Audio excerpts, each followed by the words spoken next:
ప్రభునామానికి మహిమ కలుగునుగా. మీ అందరికీ నా హృదయపూర్వక వందనాలండి. బాగున్నారు కదా మీ అందరి కోసం మేము ప్రతిరోజు ప్రార్థన చేస్తాం. ఎందుకంటే మీరు బాగుండాలి, మీరు ఆరోగ్యంగా ఉండాలి, మీ అందరూ ప్రభు చేత దీవించబడాలి, ప్రభును హత్తుకొని ఉండాలి, ప్రభు కార్యాల్లో పాలు పొందుచు ప్రభు చేతిలో బలమైన సాధనంగా వాడబడాలని ప్రతిరోజు ప్రార్థన చేస్తాం. ఎందుకంటే మా జీవితంలో మాకు ఇచ్చిన బాధ్యత ఏంటంటే ప్రార్థించడం, స్తుతించడం, ధ్యానించడం దేవుడు మాకు ఇచ్చిన బాధ్యత. కాబట్టి అందరి కోసం ప్రార్థిస్తూ మేము ముందు కొనసాగించబడుతున్నాం. ఎందుకంటే మన విషయంలో కృప చూపిన దేవాదేవుడు అందరి విషయంలో కూడా అదే కృప చూపిస్తూ దేవుడు తన రక్షణను ప్రతి వారికి ఈ రోజులో అందిస్తున్నాడు. చూడండి, మనం చాలా అలసిపోతాం, చాలా భయపడతాం, చాలా కంగారు పడతాం. కానీ మనల్ని నడిపించేది ఏంటంటే దేవుని వాక్యం. ఈ వాక్యం మనకు లేకపోతే, ఈ వాక్యాన్ని ఆధారం చేసుకోకపోతే ఎక్కడ పడిపోతాం అర్థం కాదు, ఎక్కడ మనం కుంగిపోతాం అర్థం కాదు, మరి ఏ గుంటలో పడిపోతాం మనకు అర్థం కాదు. చూడండి, మీకు ఒక వాక్యం జ్ఞాపకం చేస్తాను. 119, 105. ఈ వాక్యము నా పాదములకు దీపం. దేవునికి స్తుతి కలుగును గాక. ఎందుకు ఈ వాక్యం అంటే నేను నడిపించేది వాక్యం. ఒక తల్లి తన కుమారుణ్ణి వాళ్ళ ఊరికి పంపిస్తూ తన బ్యాగులో ఒక టార్చ్ లైట్ పెట్టిందండి. ఈ టార్చ్ లైట్ ఎందుకమ్మా పెడుతున్నావు, ఈ టార్చ్ లైట్ నాకేం అవసరం వస్తుంది అన్నాడు. కానీ ఆమె వినకుండా అందులో పెట్టేసిందండి. కానీ ఇతడు వెళ్ళే మార్గంలో ఒక బస్సు రిపేర్ వచ్చి తన ఊరికి నడుచుకుంటూ వెళ్ళాల్సిన స్థితి వచ్చింది. ఆ ఊరికి వెళ్తూ మధ్యలో చీకటి అయిపోయింది. కానీ అతడికి బ్యాగ్లో చూస్తే తల్లి పెట్టిన టార్చ్ లైట్ తీసి ఆ టార్చ్ సహాయంతో, ఆ వెలుగు సహాయంతో తన ఇంటికి చక్కగా చేరుకున్నాడు.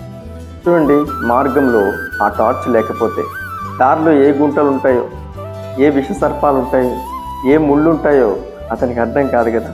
ఆ టార్చ్ వేస్తే వెలుగ్గా ఉంది కాబట్టి పాదము చక్కగా పెట్టగలడు, మంచి స్థలంలో పెట్టగలడు, శ్రేష్టమైన తన స్థలానికి చేరగలడు.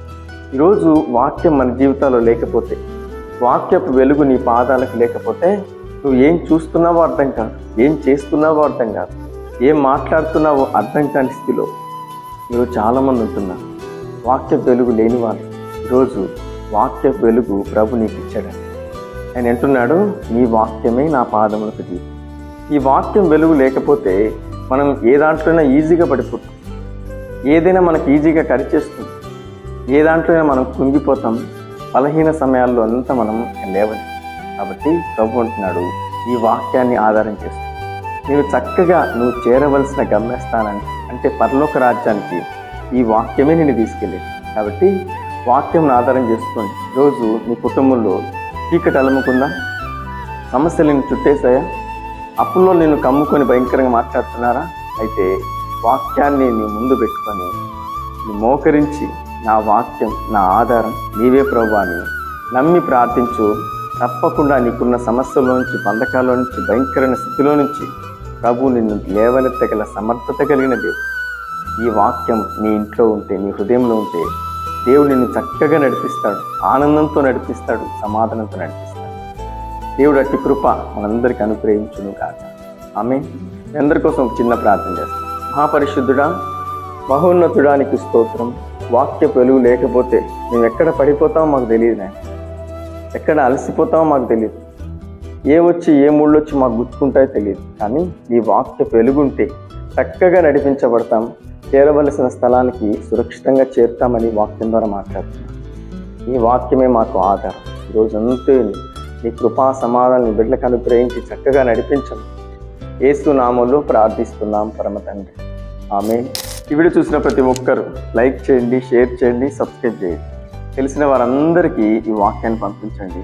ప్రభు నిన్ను నీ కుటుంబాన్ని దీవించునుగాక. ఆమేన్.